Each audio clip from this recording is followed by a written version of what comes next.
Un agradecimiento especial desde Júpiter y más allá del infinito a todos los donadores de Patreon y Ko-fi. Gracias de verdad, gente maravillosa. Sus donaciones me ayudan a seguir. Y para comentarles también que todo el contenido de Cita con Jack que está aquí en YouTube también está disponible en iVoox. Para más información y todos los links en la descripción del video y en el comentario destacado. Los espero por allá también. Que les aproveche.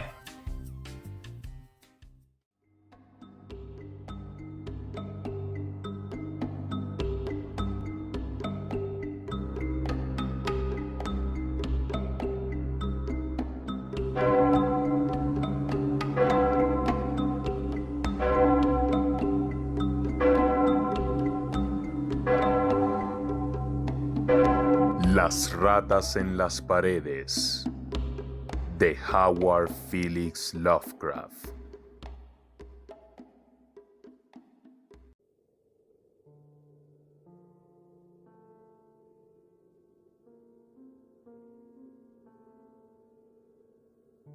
El 16 de julio de 1923, precisamente después que el último obrero había terminado su tarea, me mudé a Exham Priory.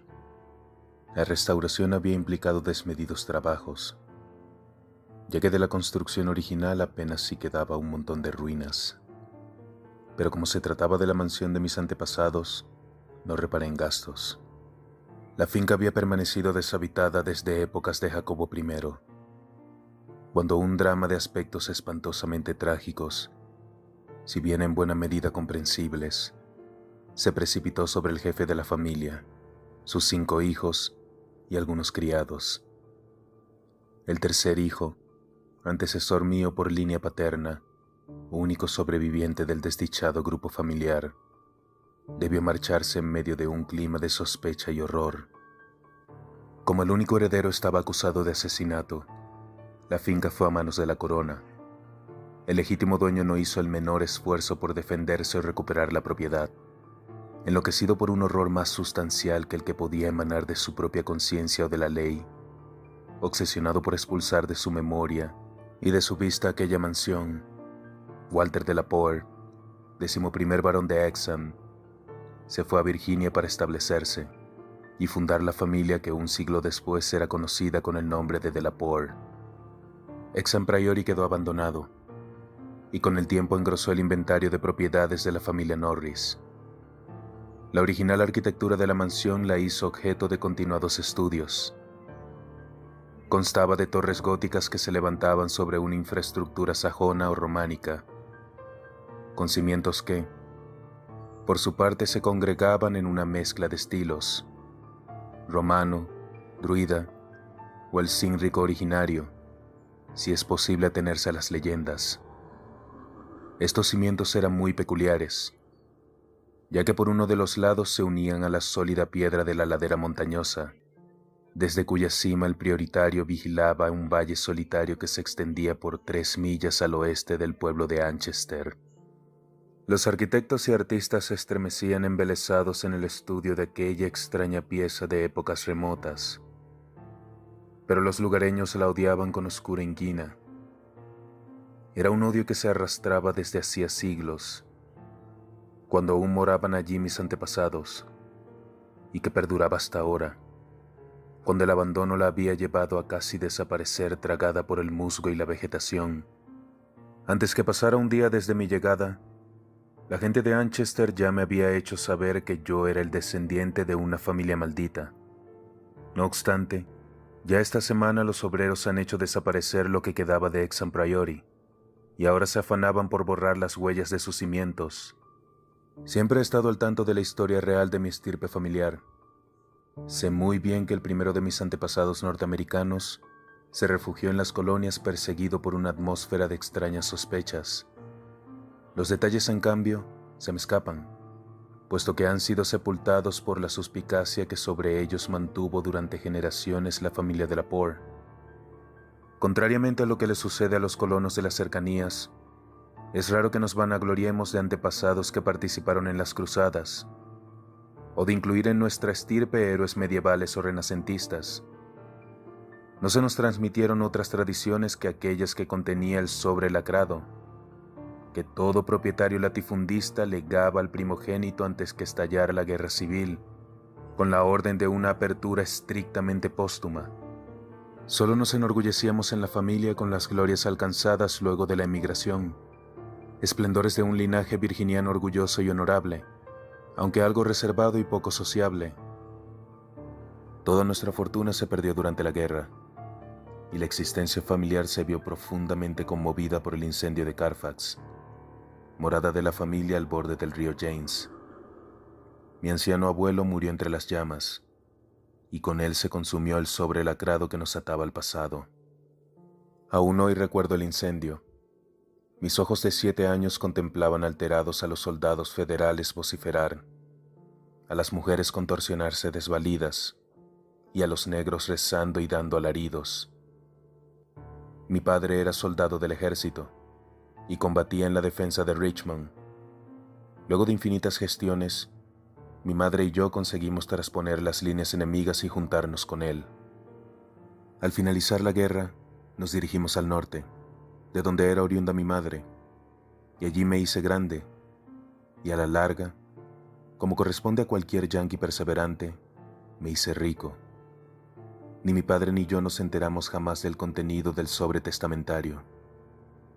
Por mi parte, atrapado por el rutinario devenir de las actividades mercantiles de Massachusetts, perdí todo interés en los misterios que, seguramente ocultaba mi árbol genealógico. Con cuánto alivio habría entregado Exam Priori a los murciélagos, a las telarañas, al musgo y a la vegetación, si hubiese tenido aunque fuese una remota idea de lo que se escondía tras esos muros. Mi padre falleció en 1904 y no dejó mensaje alguno para mí ni para mi único hijo, Alfred, un chico de 10 años y huérfano de madre. Fue precisamente Alfred quien produjo una moderada revolución en la transmisión de la historia familiar, pese a que yo solo había conjeturado esporádica y burlonamente con él sobre este tema. Cuando fue enviado a Inglaterra en 1917, como oficial de aviación, me escribía constantemente contándome algunas leyendas ancestrales muy interesantes. Según lo que me refería, circulaba sobre los Delaporte una exótica y bastante siniestra historia. Un compañero de mi hijo, el capitán Edward Norris, del Cuerpo Aéreo Real, vivía cerca de la mansión familiar, en Anchester, y conocía unas supersticiones campesinas que harían las delicias de cualquier novelista truculento. Norris naturalmente no las creía, pero a mi hijo le divertían, razón por la cual fueron el tema de muchas de las cartas que me escribió. Finalmente estas leyendas hicieron que concentrara mi atención en nuestro solar de ultramar, y me impulsaron a comprar y reparar mi herencia, que Norris mostró a Alfred, y más aún, pudo ofrecérnosla por un precio muy razonable, puesto que un tío suyo era el actual propietario. Adquirí Exam Priori en 1918, pero casi enseguida olvidé los planes de restauración, todo para atender a mi hijo, que regresaba inválido de la guerra. Vivió 2 años más, durante los cuales me consagré íntegramente a su atención, abandonando incluso la dirección del negocio a mis socios. En 1921, preso de una gran desolación, sin motivaciones, marginado de toda actividad laboral y sintiendo el peso de la ya casi presente vejez, decidí entretener el resto de mis días ocupándome de la nueva posesión.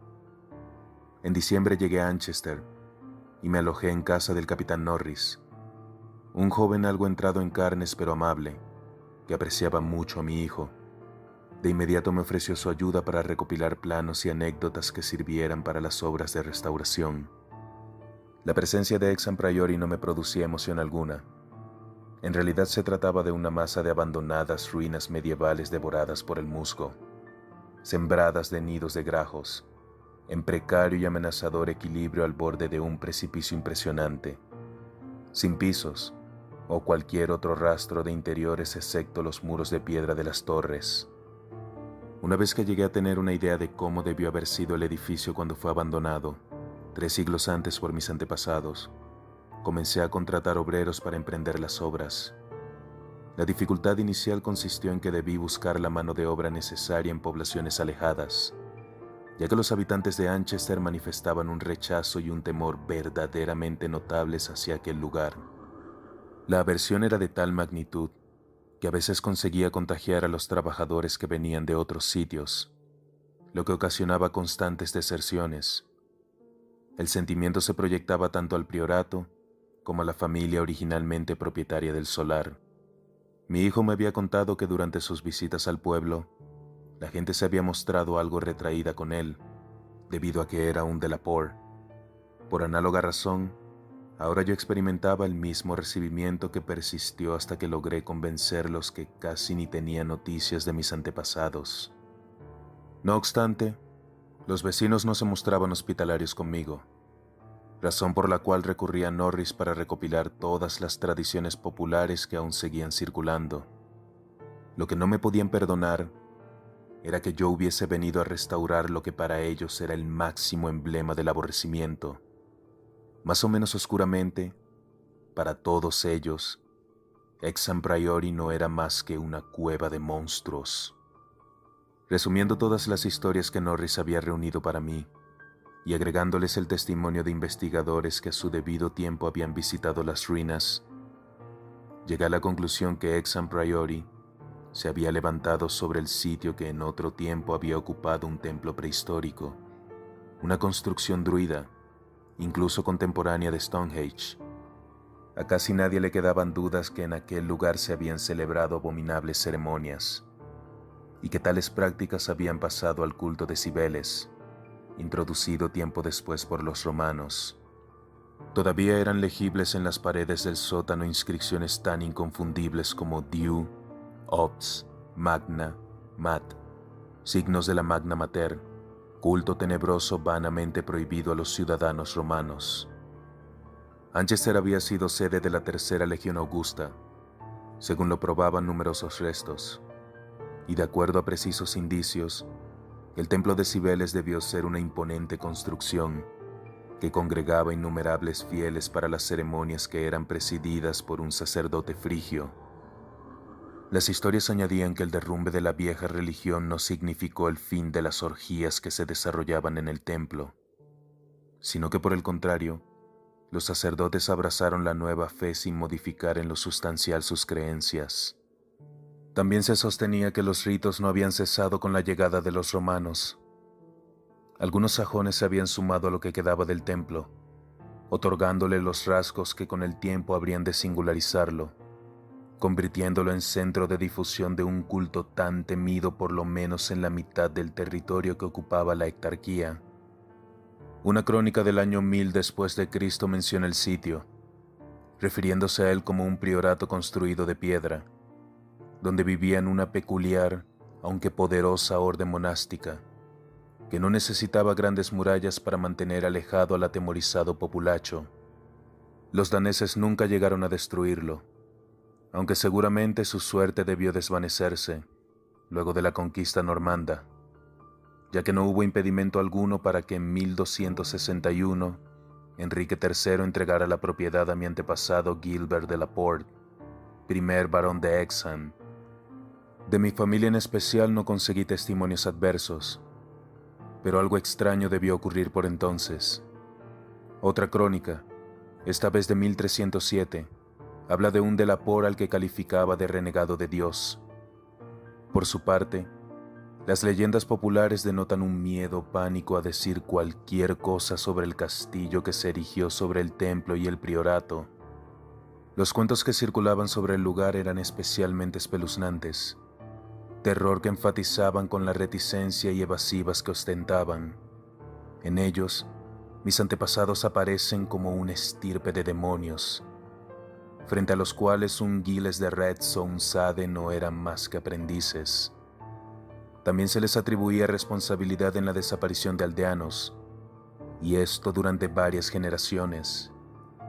Según esta tradición, los peores fueron los varones y sus directos herederos. La mayor parte de las historias se referían a ellos. Si un descendiente mostraba inclinaciones más benévolas, seguramente fallecía a edad tierna y de modo misterioso, para dejar sitio a otro descendiente que hiciera más honor al apellido. Los de Laporte profesaban, al parecer, un culto propio oficiado por el cabeza de familia, y ocasionalmente reservado a unos pocos miembros de la familia. En dicho culto participaban también quienes ingresaban al núcleo familiar por la vía del matrimonio. Lady Margaret Trevor de Cornells, la mujer de Godfrey, segundo de los hijos del quinto varón, terminó siendo una de las brujas más famosas entre los niños de todo el país, y la diabólica heroína de un viejo y macabro romance aún en circulación cerca de la frontera galesa. También había ingresado a esa literatura popular la historia de Lady Mary de Laporte, quien a poco de casarse con el barón de Shrewsbury fue asesinada por este y su madre. Poco después los asesinos fueron absueltos y bendecidos por el sacerdote al que confesaron todo lo que no se atrevían a decir en público. Esas leyendas y romances, propios de la más ramplona superstición, me desagradaban profundamente.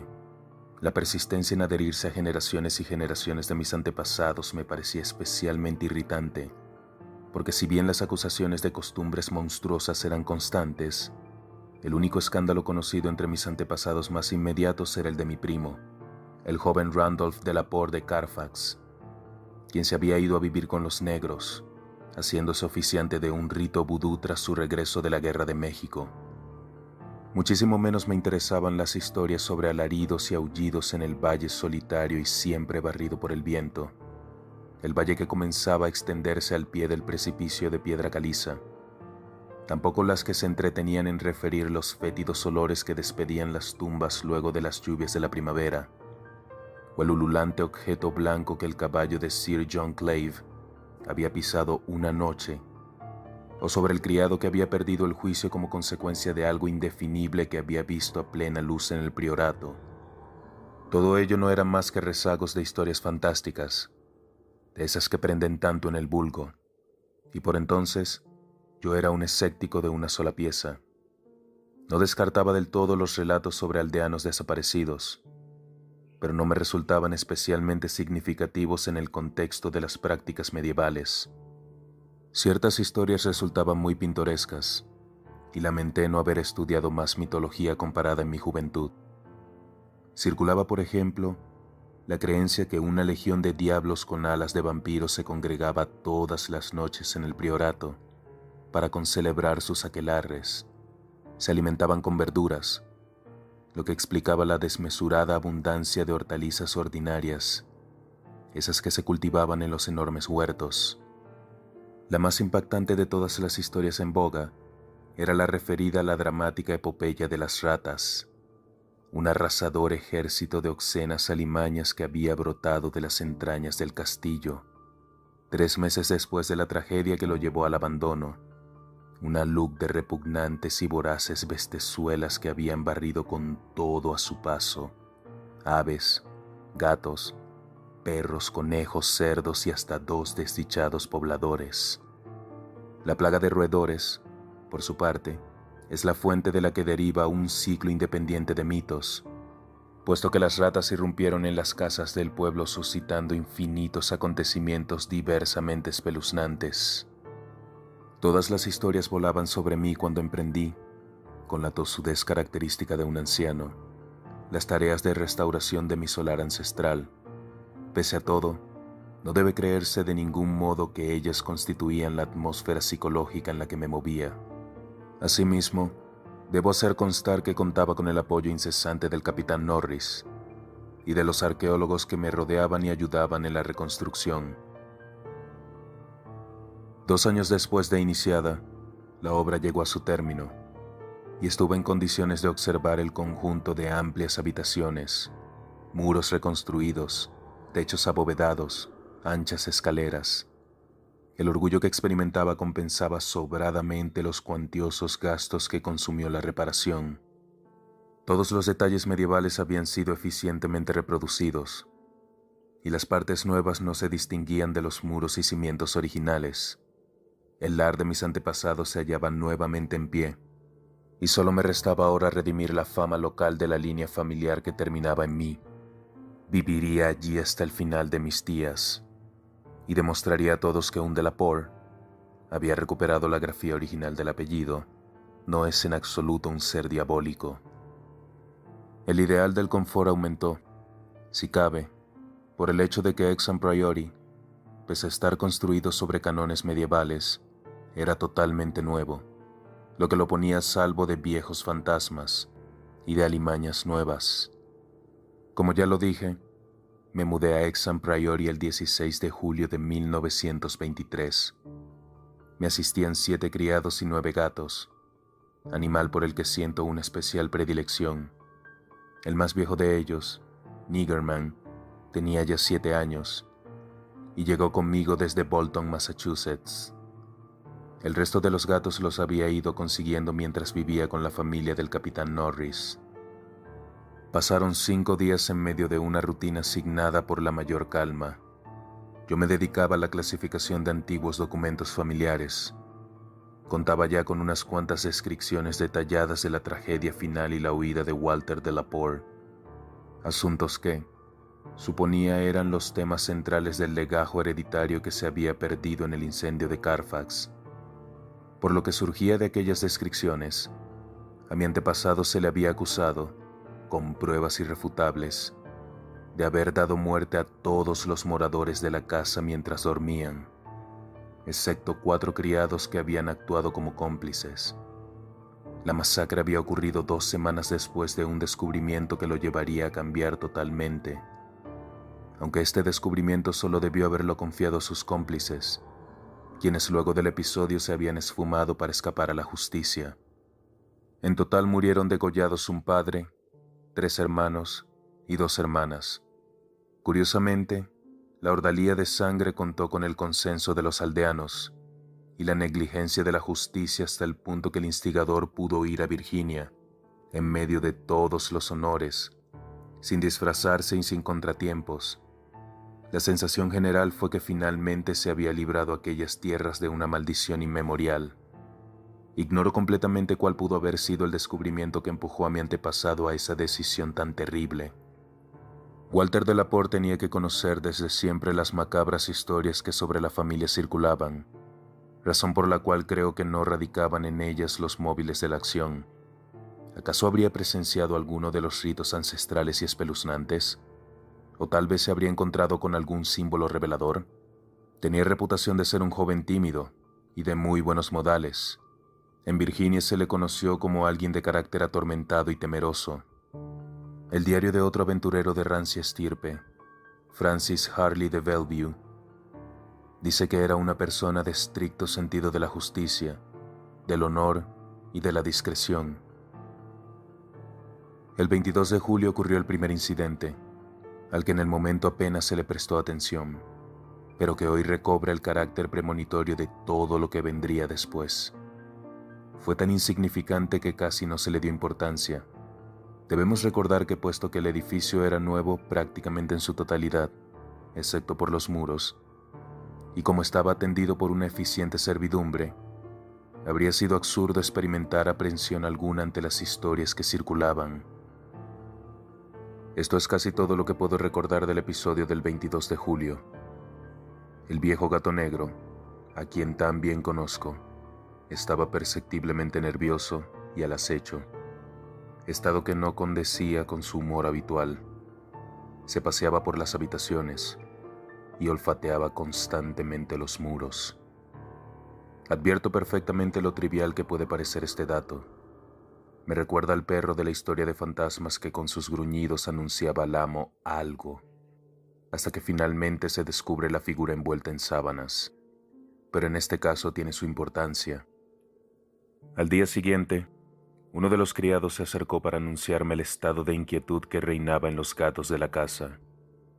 Yo estaba en el estudio, una habitación del segundo piso de techos altos y orientada al oeste. Tenía una triple ventana gótica que daba al precipicio y desde donde se contemplaba el desolado valle. Mientras escuchaba al criado, advertí cómo Niggerman se movía a uno y otro lado del muro y arañaba el nuevo revoque que cubría la antigua piedra. Conjeturé con el criado que debía tratarse de algún olor o emanación de la antigua mampostería, no perceptible para el olfato humano. En verdad, Eso es lo que creía. El criado aventuró la hipótesis de la presencia de ratas, pero yo la rebatí puesto que en aquel sitio no se las había visto al menos durante 300 años.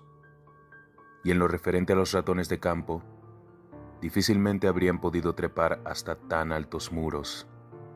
Y además, tampoco nunca se los había visto merodear por allí. El capitán Norris, a quien consulté aquella misma tarde, coincidió conmigo en que era francamente increíble que de pronto los ratones de campo invadieran masivamente el priorato. Así tranquilizado, aquella noche liberé al criado de sus tareas de asistencia a mi persona y me retiré al dormitorio de la torre que daba al oeste. Se llegaba a ella desde el estudio por una escalinata de piedra y luego de atravesar una pequeña galería. La escalera, parte vieja y parte nueva, y la galería completamente restaurada. La habitación era circular, de techo alto, sin revestimiento. En las paredes colgaban algunos tapices que había comprado en Londres. Me aseguré que Nigerman estuviese conmigo. Cerré la puerta y me acosté a la luz de unas lamparillas eléctricas que se parecían mucho a bujías. Poco después apagué la luz y me hundí en la mullida cama, sintiendo el peso del gato a mis pies. No cerré las cortinas. Así pude mantener la mirada perdida en la angosta ventana que daba al norte. Un preanuncio del amanecer se dibujaba en el cielo. Poco después debí quedarme apaciblemente dormido, pues recuerdo perfectamente salir de profundos y gratos sueños cuando el gato dio un súbito respingo. Pude verlo recortado contra la evanescente luz de la aurora que se dibujaba en la ventana. Mantenía la cabeza tensa, las patas hundidas en mis tobillos. Tenía los ojos clavados en un punto de la pared ubicado al oeste de la ventana, sitio en el que mi vista no encontraba nada digno de referir, pero donde se habían concentrado mis 5 sentidos. Tras unos momentos descubrí el motivo de la excitación de Nigerman. No sabría decir si los tapices se movieron o no, aunque en ese momento me pareció que sí. En cambio, no tengo dudas que tras los tapices se oyó un ruido, tenue pero nítido, como de ratas o ratones escabulléndose precipitadamente. En ese preciso instante el gato se arrojó literalmente sobre el tapiz de colores llamativos haciéndolo caer, y dejando al descubierto un antiguo y húmedo muro de piedra, reparado en varios sectores por los restauradores. De roedores, ningún rastro. Nigerman olisqueó escrupulosamente el muro, desgarró el tapiz caído e incluso intentó introducir sus garras entre la pared y el zócalo. No encontró nada, por lo que luego de un rato volvió muy fatigado a su posición inicial, a mis pies. Yo no me había movido de la cama, pero no pude volver a dormir en el resto de la noche. Al día siguiente pregunté a la servidumbre si había notado algo anormal durante la noche. Nadie había advertido nada, excepto la cocinera, quien recordaba el extraño comportamiento de un gato que estaba tendido en el alféizar de la ventana. A cierta hora, el gato se había puesto a maullar, despertando a la cocinera justo para verlo lanzarse desesperado escaleras abajo. Tras una ligera modorra a continuación del almuerzo, fui a visitar al capitán Norris, quien se interesó especialmente en mi relato de lo ocurrido la noche anterior. Los extraños sucesos, a la vez tan curiosos, apelaban a su sentido de lo pintoresco, y en consecuencia, le traían a la memoria infinidad de historias locales sobre fantasmas. No conseguíamos explicar racionalmente la presencia de ratas, y lo único a que atinó Norris fue a facilitarme unas trampas y veneno, que una vez en casa, ordené a los criados colocaran en lugares estratégicos. Pronto me fui a la cama, pues estaba con mucho sueño. Sin embargo, mientras dormía tuve horribles pesadillas. En ellas me desempeñaba rodando vertiginosamente desde una gran altura a una gruta tenuemente iluminada, cuyo piso estaba cubierto por una gruesa capa de estiércol. En la gruta había una suerte de diablo porquerizo de barba canosa que arreaba con su bastón un rebaño de bestias flácidas y con forma de hongo, cuya presencia me produjo una frenética repugnancia. El porquerizo se detenía un instante a divisar su rebaño. En ese momento, un indescriptible enjambre de ratas llovía del cielo sobre el pestilente abismo y devoraban a las bestias y al hombre. En medio de tan aterradora pesadilla, me desperté súbitamente a causa de bruscos movimientos de Niggerman, que hasta un instante antes dormía tendido a mis pies. Esta vez no fue necesario inquirir por el origen de sus bufidos y resoplidos, ni del miedo que instintivamente le llevaba a hundir sus garras en mis tobillos. Las paredes de la habitación exhalaban un repugnante ruido, el producido por enormes ratas, seguramente famélicas al desplazarse. Encendí la luz y pude ver el tapiz, que había sido reemplazado, en medio de una espantosa sacudida que producía en los ya de por sí originales dibujos una especie de tétrica danza de la muerte. La agitación del tapiz fue fugaz, así como los ruidos. Salté de la cama, examiné el tapiz con el largo mango del calentador de cama. Con el improvisado instrumento lo levanté y miré qué había debajo.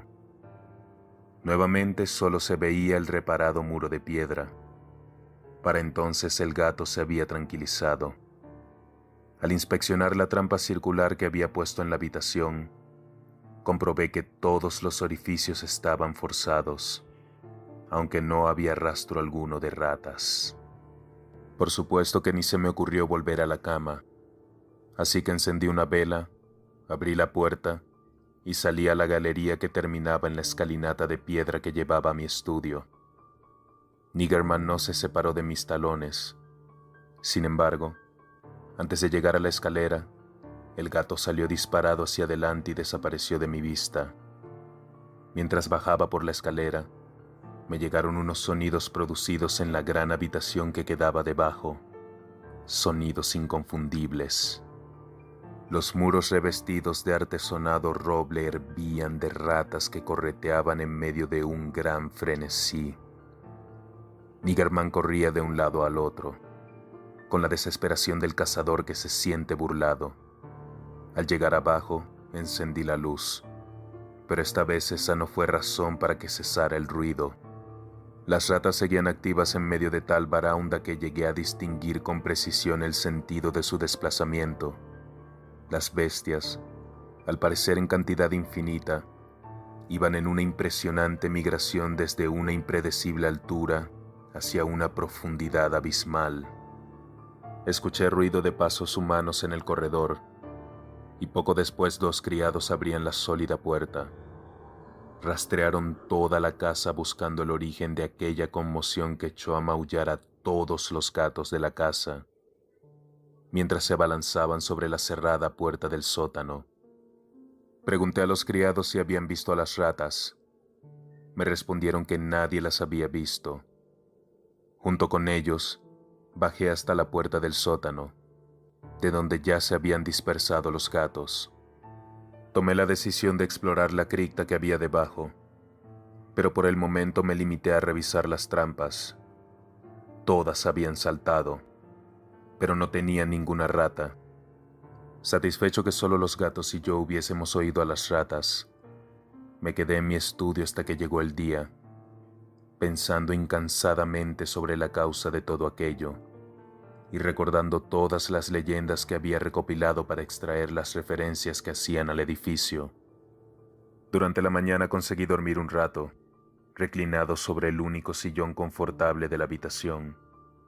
Cuando desperté, llamé por teléfono al capitán Norris, quien poco después se hizo presente y me acompañó a explorar el sótano. No encontramos nada absolutamente, aunque sí averiguamos, no sin un estremecimiento, que la cripta había sido construida durante el tiempo de los romanos. Los arcos bajos y los sólidos pilares eran de estilo romano, no de ese degradado estilo de los sajones, sino del severo y armónico clasicismo del tiempo de los Césares. En las paredes volvían a aparecer inscripciones familiares a los arqueólogos que habían trabajado en el lugar. Se leía Vegetae Prop Temp Dona o El Praec Bis Pontifi Atis y otras cosas más. La referencia a Atis me perturbó, porque había leído a Cátulo, quien habla de los espeluznantes ritos que se ofrendaban al dios oriental, ritos que casi se confundían con los debidos a Cibeles.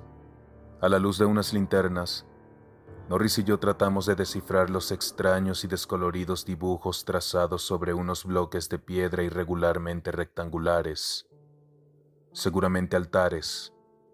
Nos vino a la memoria que uno de aquellos dibujos, una suerte de sol que proyectaba rayos en todas direcciones, sirvió a los arqueólogos para demostrar su origen no romano, sino de un tiempo muy anterior.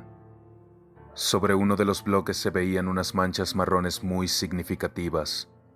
El más grande de todos, que se encontraba en medio de la estancia, tenía en su cara superior ciertos rastros que indicaban el paso del fuego.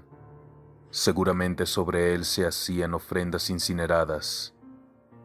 En lo esencial eso era todo lo que se veía en la cripta, frente a cuya puerta los gatos se habían concentrado a maullar desesperadamente. Norris y yo decidimos pasar la noche en aquel lugar. Ordené a los criados que bajaran 2 divanes. Les advertí que no se preocuparan por la conducta que los gatos pudiesen tomar durante la noche, y admití a Niggerman como acompañante y ayudante. Nos pareció del caso cerrar herméticamente la gran puerta de roble. La cripta estaba situada por debajo de los cimientos del priorato, en la cara del precipicio que dominaba el inhóspito valle. Tenía la certeza que hacia allí se habían desplazado las ratas. En medio de la expectante vigilia, se apoderaban de mí sueños no del todo formados, de los que me rescataban los intranquilos movimientos del gato que, como siempre, estaba a mis pies. Los sueños eran tan espeluznantes como los de la noche anterior. Otra vez aparecía la siniestra gruta, el porquero con sus inmundas bestias osando en el estiércol. Podía ver con más precisión la fisonomía de estas. Me acercaba a ellas cada vez más, hasta que desperté profiriendo un alarido que hizo dar un violento salto a Niggerman, en tanto que el capitán Norris, que no había pegado ojo, se echaba a reír a carcajadas. Más se habría reído de haber conocido el motivo del alarido, pero ni yo mismo lo recordé de inmediato. El horror absoluto tiene la facultad de disolver la memoria. Poco después comenzó a manifestarse un extraño fenómeno. El capitán Norris me sacudió levemente, instándome a que escuchara el ruido de los gatos. Vaya si se escuchaba. Al otro lado de la puerta cerrada, al pie de la escalinata de piedra, se oía un pandemonium de gatos aullando y arañando la madera. Por su parte, Niggerman corría frenéticamente a lo largo de los muros de piedra, en cuyo interior se sentía la misma baraunda de ratas de la noche anterior. Me ganó una sensación de terror, pues todo aquello no podía explicarse racionalmente, a menos que fuesen producto de un delirio que yo compartía con los gatos. Aquellas ratas debían escabullirse a una madriguera emplazada en medio de los muros romanos, que hasta donde yo sabía, estaban hechos de sólidos bloques de roca caliza. Llegué a imaginar que al cabo de 16 siglos, el agua tal vez habría excavado túneles que luego los animales se encargarían de ensanchar y conectar entre sí. Pese a estos intentos de explicación, el horror me paralizaba, porque suponiendo que fuesen alimañas de carne y hueso, ¿por qué Norris no oía el repugnante alboroto? ¿Por qué solo me pidió que observara a Niggerman y que escuchara los maullidos de los gatos de afuera? Cuando estuve en condiciones de confiarle, lo más racionalmente posible, lo que creía estar oyendo, hasta mis oídos llegó el último acorde del escalofriante barullo. Ahora el ruido parecía apagarse. Se oía aún más abajo, mucho más abajo del sótano. hasta el extremo que todo el precipicio parecía acribillado por ajetreadas ratas. Norris no estaba tan escéptico como yo había supuesto. Parecía profundamente agitado. Mediante señas me comunicó que había cesado el alboroto de los gatos. Otra vez cazadores defraudados. Mientras tanto, Niggerman era invadido nuevamente por el desasosiego y se ponía a escarbar tenazmente en la base del gran altar de piedra. En ese momento mi terror llegaba al paroxismo. El capitán Norris, hombre mucho más joven y fornido, y presumiblemente bastante más pragmático que yo, también se veía inquieto, tal vez porque conocía muy bien las leyendas locales. A ambos nos limitamos a observar cómo Niggerman hundía sus garras, cada vez con menos entusiasmo, en la base del altar. De tanto en tanto alzaba la cabeza, me miraba y maullaba. Norris acercó una linterna al altar para examinar de cerca el sitio donde el gato excavaba. Se arrodilló y arrancó unos líquenes que seguramente estaban allí desde hacía siglos. Pero pese a mucho escarbar, no encontró nada singular, y cuando volví a levantarse, advertí algo trivial que, sin embargo, hizo que me estremeciera. Comuniqué el descubrimiento a Norris, y ambos nos pusimos a investigar el hallazgo casi imperceptible, con el entusiasmo propio de quien se encuentra con una pista que confirma lo acertado de sus sospechas. Se trataba de lo siguiente: la llama de la linterna que reposaba sobre el altar se movía, tenue pero perceptiblemente, por acción de una corriente de aire que sin duda había comenzado a soplar por la ranura que había entre el suelo y el altar, precisamente en el sitio donde Norris había estado desbrozando los líquenes. Concluimos la noche en el estudio, discutiendo los próximos pasos que debíamos emprender. El descubrimiento de aquella cripta, que había pasado inadvertida a los especialistas que durante siglos se dedicaron a explorar el edificio, nos produjo una considerable excitación. Por cierto que éramos profanos en todo lo que se relacionara con lo siniestro, circunstancias que nos colocaban ante un dilema: abandonar cualquier acción ulterior y el propio priorato, en nombre de una precaución supersticiosa, o alimentar nuestro sentido de la aventura y el riesgo fuesen cuales fueran los horrores que nos depararan aquellos insondables abismos. De mañana llegamos a un acuerdo. Buscaríamos en Londres científicos y arqueólogos capacitados para desentrañar aquel misterio. Debe decirse también que antes de dejar el sótano hicimos vanos e ingentes esfuerzos por mover la gran piedra del altar central, portada de acceso como ahora lo reconocíamos a abismos de indescriptible terror. A hombres más sabios y más capacitados que nosotros les correspondería develarlos. Permanecimos un largo tiempo en Londres, durante el que dimos a conocer nuestras experiencias, conjeturas y las legendarias anécdotas a 5 calificadas autoridades científicas, personas que además sabrían tratar con la debida discreción cualquier aspecto delicado del pasado familiar que pudieran revelar las investigaciones. La mayor parte de ellos mostraron gran interés en el asunto. No me parece del caso dar el nombre de todos ellos, pero sí puedo decir que entre ellos se encontraba Sir William Brinton, cuyos trabajos en el Throat en su momento concitaron la atención de todo el mundo. Durante el viaje en tren con ellos rumbo a Manchester, se apoderó de mí algo así como un desasosiego, como si estuviera en la víspera de atroces revelaciones. Desazón también se advertía en el rostro de muchos de los norteamericanos que vivían en Londres, por la inesperada muerte de su presidente ocurrida del otro lado del océano. En la tarde del 7 de agosto llegamos a Hexham Priory. Los criados me informaron que durante mi ausencia no había ocurrido nada digno de curiosidad.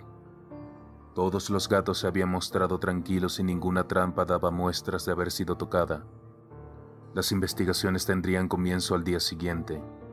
Por el momento me dediqué a asignar a mis huéspedes habitaciones provistas de todo lo necesario para hacer confortable su estadía. De noche me fui a mi habitación de la torre, acompañado del siempre fiel Niggerman. Pronto me dormí y fui asaltado otra vez por espantosos sueños. Una de las pesadillas me colocaba en una fiesta romana del tipo de la Trimalción. donde debía presenciar una repugnante monstruosidad sobre una fuente cubierta. Nuevamente volvió, recurrente, la pesadilla del porquero y su hediondo rebaño en la gruta tenebrosa. Cuando desperté ya era de día, y en las habitaciones de abajo no se oía ningún ruido. Las ratas, ya fuesen reales o imaginarias, no me habían molestado. Lo mismo le había pasado a Niggerman, que dormía plácidamente a mis pies. Ya abajo comprobé que en el resto de la casa reinaba la más absoluta tranquilidad. Según la hipótesis de uno de los científicos que me acompañaban, alguien de apellido Thornton, especialista en fenómenos psíquicos, ello era debido a que en ese momento se me develaba lo que determinadas fuerzas desconocidas deseaban que viese, hipótesis que, a decir verdad, me pareció absurda. Todo estaba listo, así que a eso de las 11, los 7 hombres que formábamos el grupo, cargando focos eléctricos y herramientas para excavación, bajamos al sótano y cerramos con llave la puerta tras nosotros. También nos acompañaba Niggerman, ya que los investigadores consideraron útil aprovechar su aguzada percepción para el caso que se produjeran difusas manifestaciones de presencia de roedores. Poca atención prestamos a las inscripciones y a los dibujos del altar. 3 de los científicos ya los habían visto, y los demás estaban al tanto de sus características. En cambio, el altar central concentró todos los esfuerzos. Luego de una hora de duro trabajo, Sir William Brinton había conseguido desplazarlo hacia atrás empleando una especie de palanca totalmente desconocida para mí. De ese modo se desplegó ante nuestra vista un espectáculo inaudito, frente al que no habríamos sabido cómo reaccionar si no hubiésemos estado prevenidos. A través de un agujero casi cuadrado abierto sobre el enlosado suelo, y desparramados en un tramo de escalera tan desgastado que parecía casi una superficie plana, con una leve inclinación en el centro, podía verse un espantoso masijo de huesos humanos, o por lo menos semihumanos. Los esqueletos que conservaban la última posición vital revelaban gestos de pánico, y todos habían sido mondados por los roedores. Ningún rastro de aquellos cráneos permitía suponer que pertenecieran a seres con alto grado de idiocia o cretinismo, y mucho menos antropoides prehistóricos. Sobre los escalones atiborrados de esos restos se abría, en forma de arco, un pasadizo descendente, al parecer excavado en la roca viva, por el cual circulaba una corriente de aire.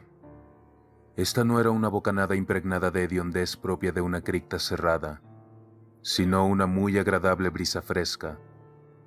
Luego de un momento de vacilación, en medio de escalofríos, nos dispusimos a abrirnos paso escaleras abajo.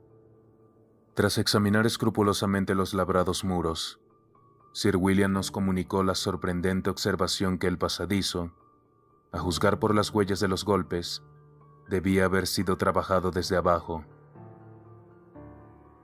Ha llegado el momento en que debo pensar detenidamente lo que digo y elegir muy cuidadosamente las palabras. Después de avanzar un trecho en medio de los roídos huesos, vimos una luz frente a nosotros. No era una fosforescencia ni nada así, sino la luz solar filtrada, cuyo único origen posible debía ser el de ignoradas fisuras abiertas sobre la ladera del precipicio. Por cierto que no resultaba extraño que desde el exterior nunca se hubieran advertido esas hendiduras, ya que además de que el valle siempre estuvo totalmente despoblado, la altura y lo escarpado del precipicio eran tales que habría sido necesario un aeronauta para estudiar la pared en detalle. Caminamos unos pasos más y el espectáculo que se presentó ante nuestra vista nos dejó literalmente sin aliento. Tan literalmente que Thornton, el especialista en fenómenos psíquicos, se desplomó desvanecido en brazos del azorado expedicionario que iba tras él. Norris, lívido e inerte, lanzó un grito inarticulado, y en lo que a mí respecta, creo que emití un resuello o ronquido y me tapé los ojos. El hombre que marchaba a mis espaldas, el único que tenía más edad que yo, pronunció el trillado "Dios mío", con una voz quebrada que aún recuerdo. De toda la expedición, solo Sir William Brinton conservó la sangre fría, mérito que debe reconocérsele, especialmente si se repara que al encabezar el grupo debió ser el primero en verlo todo. Estábamos ante una gruta iluminada por una mortecina luz que venía desde lo alto y cuya prolongación escapaba a nuestro campo visual.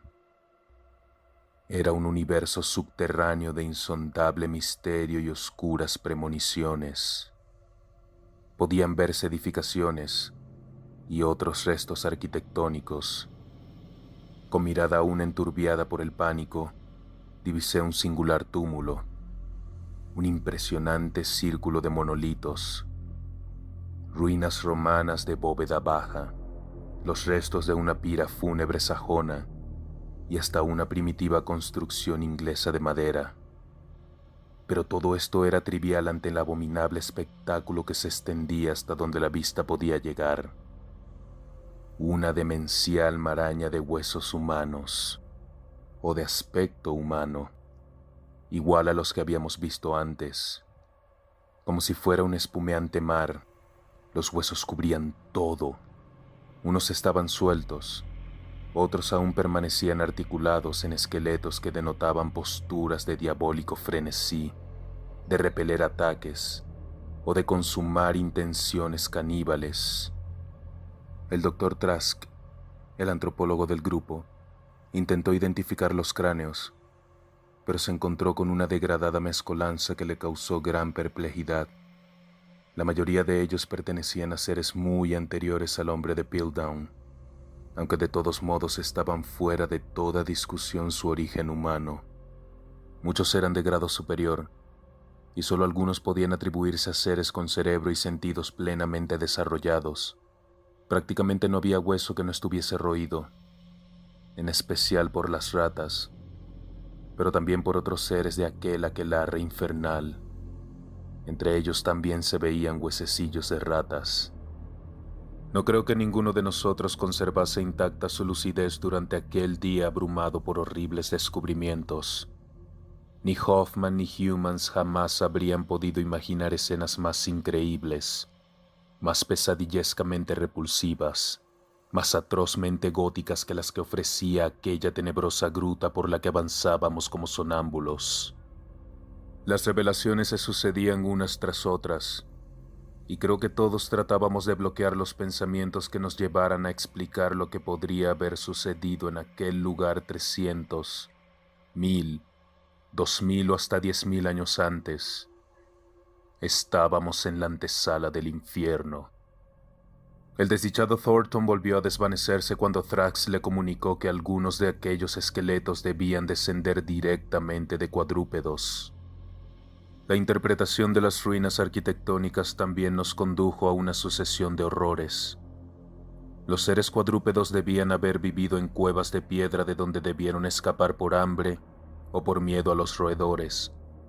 Las ratas se contaban por legiones, y evidentemente se habían cebado con las verduras ordinarias, cuyos residuos aún podían encontrarse en el fondo de grandes recipientes de piedra.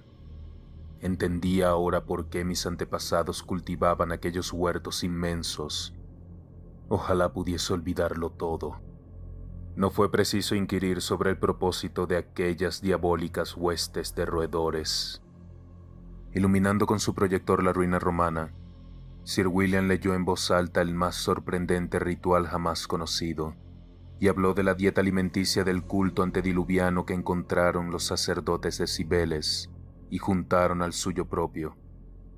Aunque acostumbrado a la vida de las trincheras, Norris no podía caminar erguido al salir de la construcción inglesa. Por mi parte, me animé a entrar en lo que resultó ser la construcción sajona, cuya puerta de roble se encontraba en el suelo. Encontré una hilera de celdas de piedra con barrotes carcomidos por el óxido. 3 estaban ocupadas por esqueletos pertenecientes a seres superiores, y en el dedo índice de uno de ellos pude ver un sello con nuestro escudo de armas. Sir William halló una cripta con celdas aún más antigua debajo de la capilla romana. Esta vez todas estaban desocupadas. Más abajo había otra cripta de techo bajo, cribada de nichos con huesos prolijamente alineados, en algunos de los cuales se leían terribles inscripciones geométricas en latín, griego y lengua frigia.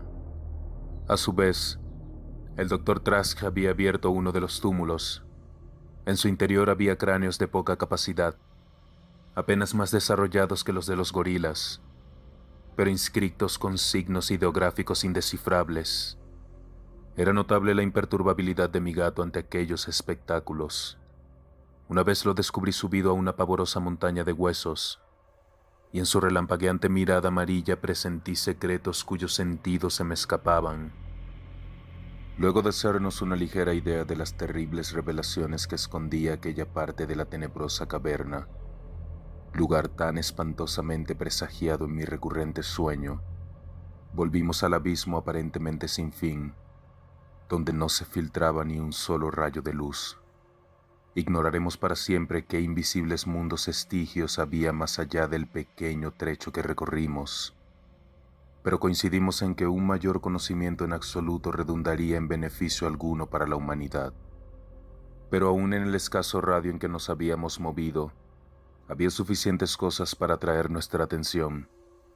Unos pasos más y la luz de los focos se posó sobre infinitos pozos donde las ratas habían tenido un festín, y cuyo agotamiento fue motivo para que las huestes famélicas se arrojaran en primera instancia sobre los rebaños de seres hambrientos de la gruta, y luego escaparan en tropel del priorato para producir aquella devastadora ordalía que los lugareños ya nunca olvidarán. Los pozos eran realmente inmundos, con sus huesos quebrados y abiertos cráneos, cimas de rebosantes huesos de pitecántropos, celtas, romanos e ingleses. Algunos de ellos estaban repletos y sería imposible aventurar alguna noción de profundidad. Otros tenían una profundidad mayor de la que podían entrever los focos, y aún así se notaban abarrotados de cosas. Me pregunté qué habría sido de las desventuradas ratas que cayeron en aquellos siniestros cepos en medio de la oscuridad de tan horrible tártaro. De pronto mi pie se resbaló hacia un horrendo foso, circunstancia que me inmovilizó de terror. Debí quedar paralizado un buen rato, porque excepto por el capitán Norris no conseguía ver a nadie del grupo. A continuación, se oyó un ruido proveniente de la tenebrosa e infinita distancia que me parecía reconocer. También vi a mi viejo gato negro salir disparado, como si fuese un dios egipcio alado en pos de ignotos abismos de lo desconocido. El ruido no era tan lejano, y rápidamente comprendí qué era. Se trataba de una nueva estampida de las endiabladas ratas siempre a la búsqueda de nuevos horrores, y decididas a que las siguiera hasta aquellas cavernas del centro de la tierra, donde Nyarlathotep, el enajenado dios carente de rostro, aúlla en la oscuridad secundado por dos flautistas amorfos. Mi linterna se apagó, pero ello no significó que detuviera mi carrera.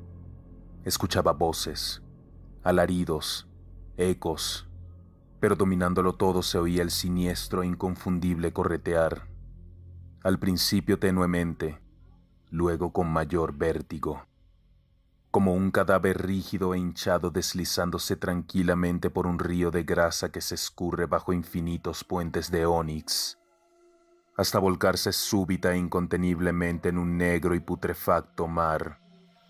Sentí que algo flácido y redondo me rozaba. Las ratas, el viscoso, gelatinoso y voraz ejército que se nutre de vivos y muertos. Porque las ratas no iban a comer aún de la por, si los de la por nada se privaban de comer, si hasta la guerra se había comido a mi propio hijo. Al diablo con todo, voraces lenguas de fuego yanqui habían devorado a Carfax, convirtiendo en cenizas al viejo de la por y al secreto de la familia. No, lo repito, no soy el porquero monstruoso de la gruta. No era el rechoncho rostro de Norris lo que había sobre aquel flácido ser en forma de hongo. Él seguía vivo, pero mi hijo había muerto. ¿Cómo pueden ser de un Norris las tierras de un Delapor? Es vudú, puedo asegurarlo. La serpiente manchada. Maldito Thornton, te enseñaré a desmayarte ante las obras de mis ancestros, canalla. Te enseñaré el gusto por la sangre.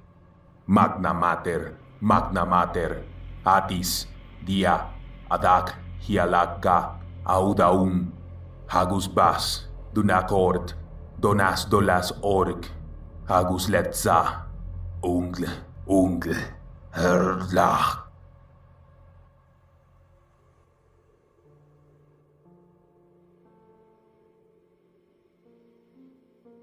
Según dicen, estas son las cosas que yo musitaba cuando me encontraron en medio de las tinieblas 3 horas después. Me encontraron acuclillado sobre el cuerpo a medio devorar del capitán Norris, y Niggerman se abalanzaba sobre mí para clavar sus garras en mi garganta. Pero todo ha pasado ahora. Exam Priori se ha desvanecido en el aire. Me han separado de mi viejo gato negro. Me han confinado en esta enrejada habitación de Hanwell, y sé que corren espantosos rumores acerca de mi mansión y de lo que en ella me ocurrió. Thornton está en una habitación cercana a la mía, pero no me permiten hablar con él. Cada vez que hablo del pobre Norris, me acusan de haber hecho algo horrible. Deberían saber que no fui yo. Deberían saber que fueron las ratas, las sigilosas y famélicas ratas, las que con su incesante ajetreo no me dejan conciliar el sueño. Las diabólicas ratas que se pasan todo el tiempo correteando detrás de los acolchonados muros de mi habitación y que me invitan a que las siga en la búsqueda de nuevos horrores que no pueden siquiera compararse con los hasta ahora conocidos. Las ratas que nadie más que yo puede oír. Las ratas de las paredes.